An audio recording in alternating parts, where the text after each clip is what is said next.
오늘 제가 드릴 이야기는 21세기 불평등에 관한 것입니다.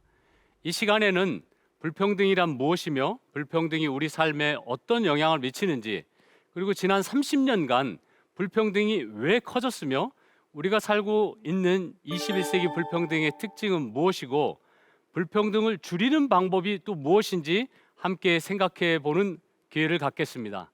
그래서 오늘 강연 주제는 21세기 불평등, 민주주의의 위기입니다.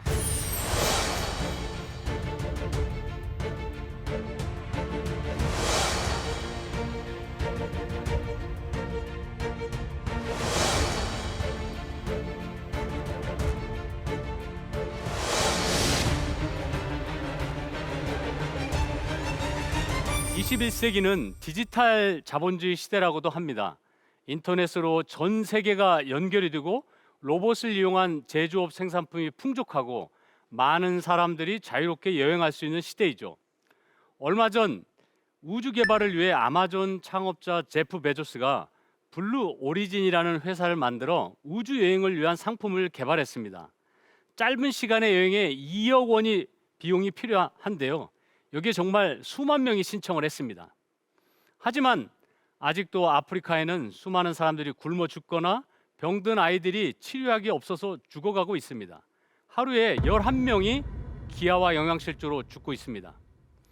한국에서도 재벌 대기업의 창업자 가문은 4대째 세습을 하는 가운데 10살이 안 되었는데 수십억의 재산을 물려받은 어린이 주식 부자가 있습니다.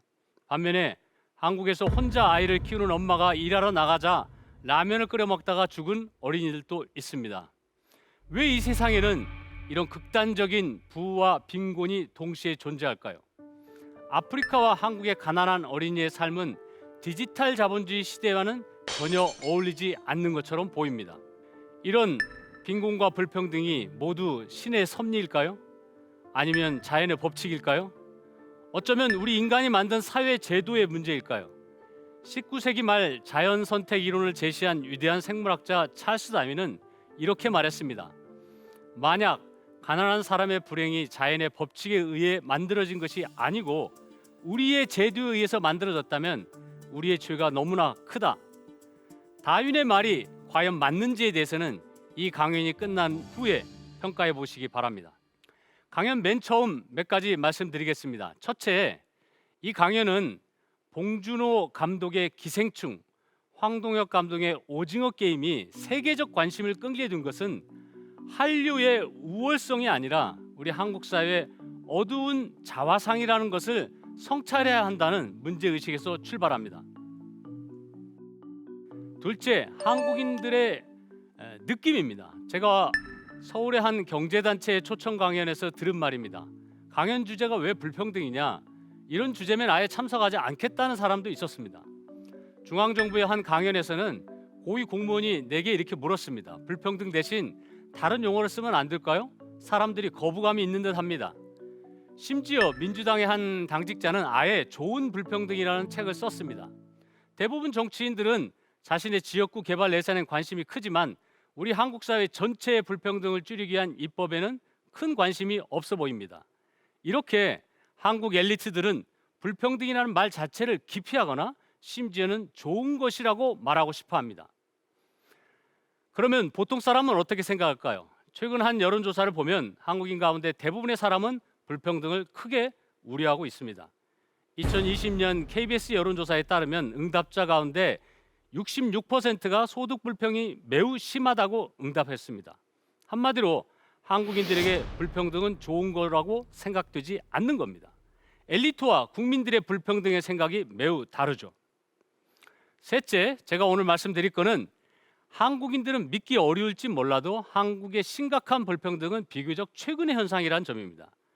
1950년대까지 한국은 세계에서 가장 평등한 사회 중에 한 나라였습니다. 1949년 농지개혁 때문입니다. 그때 이후로 지주가 사라지고 아마도 공산주의 국가를 제외하고는 개발도상국 가운데 가장 평등한 사회 중에 하나였을 겁니다. 그런데 현재 한국의 상위층 소득 집중은 선진국 가운데 미국 다음으로 가장 높은 편입니다. 2022년 통계를 보면 한국 상위 1%는 소득의 14.7%를 차지하고 상위 10%는 46.5%를 차지합니다. 상위 10%의 소득이 하위 50% 소득의 14배에 달하고 있습니다. 지난 30년 동안 심화된 불평등은 두 개의 극단적인 역설을 보여줍니다. 1960년부터 90년대까지 우리 한국은 한강의 기적이라고 불릴 만큼 빠른 고도 성장을 보였습니다. 그럼에도 불구하고 한국인들의 삶의 만족, 행복감은 선진국 가운데 최하위권입니다. 엄청난 물질적인 성공과 정신적인 실패가 바로 첫 번째 한국의 역설입니다. 저는 그 가장 큰 이유가 경제 성장의 혜택이 대부분 소수의 계층에게 집중이 되고 물질적으로 대부분의 사람들이 불안한 삶을 살아가고 있기 때문이라고 봅니다. 이는 불평등의 상처, 불평등의 고통, 불평등의 비극이라고 부를 수 있습니다. 어쩌면 경제 위기와 기후 위기만큼 불평등의 위기가 한국 사회의 가장 큰 사회 문제라고 볼 수 있습니다. 둘째, 1980년대 정치적 민주화가 이루어진 다음에 90년대 초에서야 본격적으로 불평등이 커졌다는 점도 역설적입니다. 정치적 민주화가 이루어졌는데 대중의 생활 수준이 개선될수록 민주주의가 작동하고 있지 않다는 걸 보여줍니다. 바로 한국 사회의 가장 큰 문제가 민주주의 위기라고 볼 수 있습니다. 불평등의 고통은 크게 세 가지로 보입니다. 하나는 생명의 차원과 그 다음에 사회적 차원, 심리적 차원입니다. 첫째, 사회학자로서 사회를 살펴볼 때 출산율, 사망률을 가장 중요한 통계로 봅니다. 합계 출산율 0.8명, 0.7명, 심지어는 서울은 0.6명 수준으로 내려가는 세계 최저의 출산율은 아주 심각한 사회 문제로 국민들이 이해하고 있습니다. 또 세계 최고 수준의 자살률도 한국 사회의 어두운 그늘을 보여줍니다. 미래를 주도할 청년 세대의 고용, 주거 불안이, 또 남녀 임금 격차와 여성의 경력 단절 등 젠더 불평등이 출산율을 세계 최저 수준으로 떨어뜨리고 있습니다.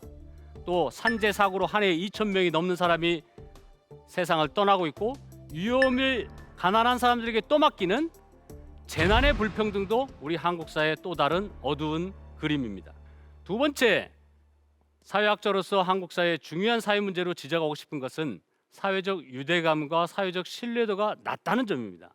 우리 한국 사람은 정이 많고 끈끈하고 또 가족들의 유대가 강한 걸로 알려졌지만 통계 분석에서 길에서 낯선 사람을 만났을 때 안전하다고 느끼느냐, 자신이 어려움을 처할 때 도움을 청할 사람이 있다고 느끼느냐는 질문에 응답하는 비율은 선진국에서 최하위권이었습니다. 세계 최저 출산율, 최고 자살률, 가장 낮은 신뢰, 사회적 고립을 보여주는 사회제표는 저는 한국 사회의 지나친 불평등과 관련이 크다고 봅니다. 셋째, 불평등은 심각한 우울증이나 정신질환 건강에도 영향을 미칩니다. 2009년에 영국의 사회역학자인 리처드 윌킨슨과 케이트 피켓 교수가 쓴 평등이 답이다라는 책을 보면 미국, 스웨덴, 전 세계 많은 선진국들의 불평등과 사회 문제 수준을 비교했습니다. 그런데 놀랍게도 미국은 경제 수준은 스웨덴보다 훨씬 높지만 아동 사망률이나 10대 임신, 문맹률, 감옥 수감률, 알코올 중독, 약물 중독, 당뇨병, 우울증, 정신질환, 심지어 살인율까지 다양한 사회 문제가 훨씬 더 심각하게 나타나고 있습니다. 그래서 이제 많은 학자들은 부의 집중과 빈곤의 확산이 개인의 심리를 위축시키고 경제의 동력도 떨어뜨리고 사회 활력을 없애고 사회 전체 행복감을 떨어뜨릴 수 있다고 우려하고 있습니다. 네 번째, 우리 한국 사회 불평등의 또 다른 상처는 바로 과잉 경쟁입니다. 인간의 경쟁은 어떤 면에서는 불가피합니다. 그러나 경쟁에는 두 가지 종류가 있습니다. 하나는 자발적 경쟁과 구조적 경쟁입니다. 먼저 자발적 경쟁은 다른 사람과 비교해서 우월한 지위를 얻고 싶어하는 욕구에서 비롯된 거죠. 이거를 어쩌면 우리 흔히 주변에서 많이 볼 수 있습니다. 그러나 구조적 경쟁은 자신이 원하지 않더라도 경쟁에 내몰리는 상황입니다. 대표적으로 대학 입시와 취업 경쟁입니다. 우리가 어쩔 수 없는 경쟁이라고 생각하는 구조적 경쟁도 자세히 보면은 자연의 법칙이라기보다는 사회 제도의 결과인 경우가 많습니다. 사람들이 경쟁에 몰두하는 이유는 지나친 보상의 차이 때문이라고 볼 수 있습니다. 수능 점수 몇 점과 등급 하나의 차이로 훗날 어느 대학에 가고 어느 직장에 가서 보수의 차이가 커진다면 당연히 사람들은 어린 나이에서 사교육에 투자하려고 모두가 뛰어들 것입니다. 미국의 뉴욕타임즈 리플리 기자가 한국에 와서 교육 현장을 보고 한국을 학원을 압력밥솥에 비유했습니다. 그리고 한국에서 인터뷰한 사람 가운데 한국의 교육 제도를 높이 평가하는 사람은 한 명도 만나지 못했다고 말합니다. 그러나 아직도 우리는 사교육 중심의 과잉 경쟁 교육 시스템을 바꾸지 못하고 있습니다. 저는 이런 과잉 경쟁이 궁극적으로 불평등과 깊은 관련이 있다고 봅니다. 나아가서는 성형수술 열풍, 사치품 열풍, 부동산 투기도 불평등과 깊은 관련이 있습니다. 더 심각한 문제는 과거의 경쟁은 소득 분배를 둘러싼 경쟁이었지만 점차 문화적 상징적 경쟁이 커지고 있습니다. 1990년대 이후에 한국의 중산층은 소비 경쟁을 주도했습니다. 성형수술을 통한 외모 경쟁이 극단적으로 표현되고 세계에서 성형수술의 건수와 비용이 가장 높은 나라로 평가받습니다. 이것은 남녀 임금 격차가 크고 젠더 격차가 큰 미국, 중국, 베네수엘라, 중남미 국가에서 나타나는 현상들입니다. 성형수술을 더 많이 하는 거죠. 결국 외모지상주의라는 것도 단순히 아름다워지기 위한 인간의 본능이 아니라 불평등과 영향을 받는 사회적 결과로 보아야 한다고 생각합니다. 한국 사회 경쟁은 그야말로 상상을 초월합니다. 극단적인 경쟁이 과잉 경쟁 사회를 만들고 그 경쟁은 절대적 기준을 성취하는 것이 아니라 다른 사람보다 앞서야 됩니다. 대학에서도 상대평가제가 도입됐습니다. 직장에서도 다른 동료보다 앞서야 승진할 수 있습니다. 여기에서 경쟁에서 뒤떨어진 사람들은 많은 사람은 극단적인 스트레스나 소진이나 우울증에 시달립니다. 결과적으로 우리 한국은 경제는 세계 10위의 대국이 됐지만 유엔에서 발표하는 행복지수는 50위권에 머무르고 있습니다. 선진국 중에서는 최하위권입니다. 고도 성장으로 놀라운 물질 성공을 이루었지만 정신적 불행감에 직면했다는 현실은 정말 안타까운 한국의 역설이라고 생각합니다. 유엔은 세계 행복의 날을 제정하고 행복 보고서를 발표하고 있는데 북유럽 국가들이 행복 순위 제일 높습니다. 그럼 왜 핀란드나 스웨덴 같은 덴마크, 북유럽 국가의 행복 순위 높은 걸까요? 많은 학자들은 신뢰를 가장 중요한 요소로 봅니다. 신뢰의 근간은 관대한 실업 부조를 비롯해서 무료 의료, 교육, 보육 지원이 튼튼한 사회복지 제도입니다. 미국이 세계에서 1인당 국민 수준은 가장 높은 나라 중에 하나이지만 반드시 최고의 행복 수준을 보여주지는 않습니다. 과연 한국 사회는 어느 방향으로 가야 할까요? 이 문제가 오늘 강연의 핵심 주제입니다.